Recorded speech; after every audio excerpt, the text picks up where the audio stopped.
Se Deus existe e é infinitamente bom e justo, por que permite que a humanidade se dilacere em guerras? É uma pergunta que ecoa há séculos e que talvez você também já se tenha feito. Muitos olham para o sofrimento, a destruição e a dor causados pelos conflitos armados e questionam a própria ideia de uma permissão divina para tudo isso. Será que Deus, em sua infinita bondade, realmente permite as guerras? É o que descobriremos hoje. Vamos lá.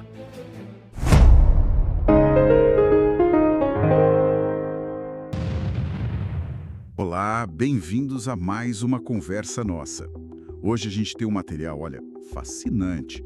Vamos olhar para um tema pesado, né? Guerra, mas por um ângulo bem particular. A perspectiva do Espiritismo, lá do século XIX, codificado por Allan Kardec, a gente mergulhou em textos-chave, o Livro dos Espíritos, a Gênese, o Céu e o Inferno. A nossa ideia aqui é tentar entender, sabe, como essa doutrina explica as causas, a função e até o futuro desses conflitos. Vamos começar pelo básico, talvez. O Livro dos Espíritos pergunta 742. Kardec pergunta direto, o que leva o homem à guerra? E a resposta dos espíritos, bom, é bem clara. É a natureza animal, ainda falando mais alto que a espiritual. Orgulho, ambição, egoísmo, essas coisas. Exatamente. É fundamental perceber isso. Para o Espiritismo, a guerra não é, assim, uma vontade de Deus, sabe? É mais uma consequência quase lógica, né? Do nosso estágio moral ainda imperfeito. Enquanto essas inclinações mais baixas, digamos, não forem superadas coletivamente, bom, os conflitos vão continuar aparecendo. É um reflexo dessa nossa imaturidade espiritual aqui na Terra. O que a gente vê lá fora, no campo de batalha, é um espelho do que está aqui dentro ainda, né? Das paixões não dominadas, é forte isso. Mas aqui vem a parte que me deixou mais intrigado, confesso.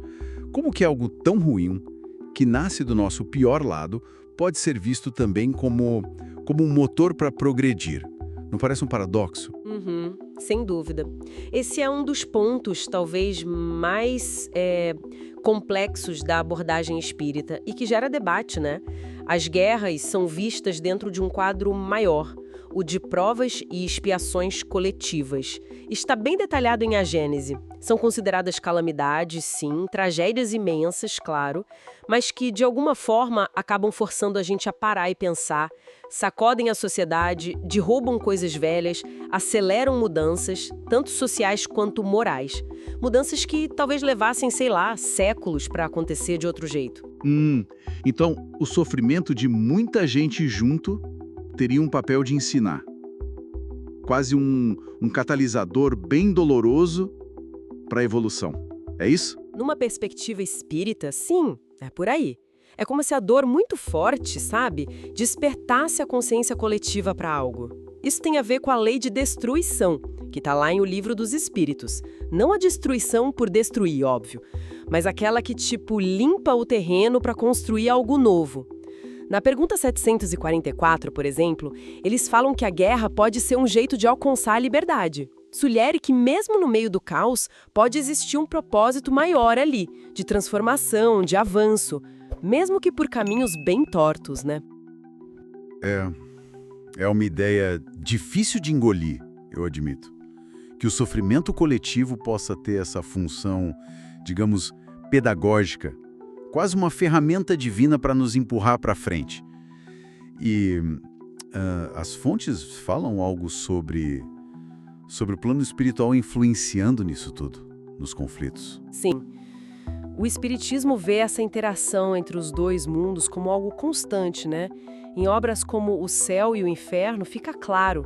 Espíritos que ainda são muito ligados às paixões daqui, tipo ódio, orgulho, eles podem vibrar junto com os conflitos, podem até influenciar mentes aqui para começar ou piorar as coisas. Mas, por outro lado, tem muitos espíritos mais evoluídos. Legiões deles trabalhando, sabe? Nos bastidores espirituais para diminuir o estrago, para inspirar ideias de paz, para ajudar quem está sofrendo. Entendi. Então, o conflito não é só aqui. Ele se estende para lá, para o plano espiritual. E reflete essa mesma luta nossa, né? Entre o lado mais sombrio e o mais luminoso. Bom, diante desse cenário todo, causa humana, propósito evolutivo meio doloroso, influências espirituais, existe esperança? As guerras vão acabar um dia. Ah, com certeza. A visão espírita, no fundo, é muito otimista sobre o futuro da humanidade. A pergunta 743 de O Livro dos Espíritos é bem direta nisso. Afirma que a guerra vai desaparecer da Terra. Simples assim. E quando isso vai acontecer?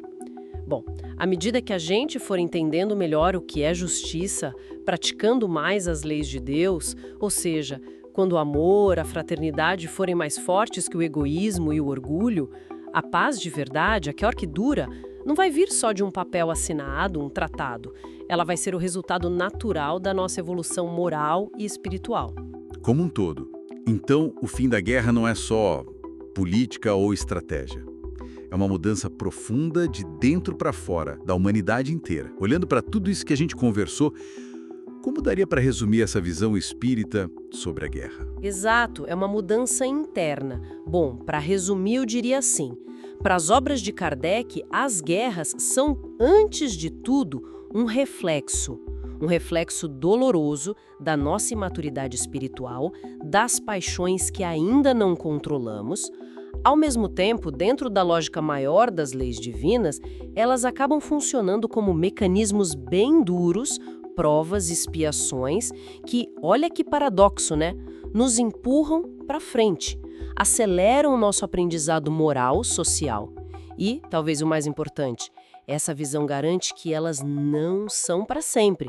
Vão desaparecer conforme a gente evoluir, em fraternidade, em compreensão da justiça divina. Essa análise toda deixa a gente com uma pulga atrás da orelha pro final, né?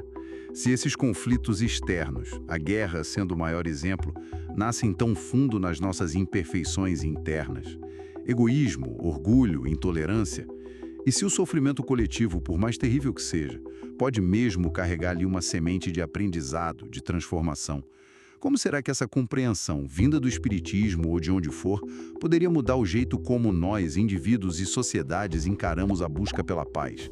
E como lidamos com as tensões que estão aí, no mundo de hoje? Fica a reflexão. Até a nossa próxima conversa.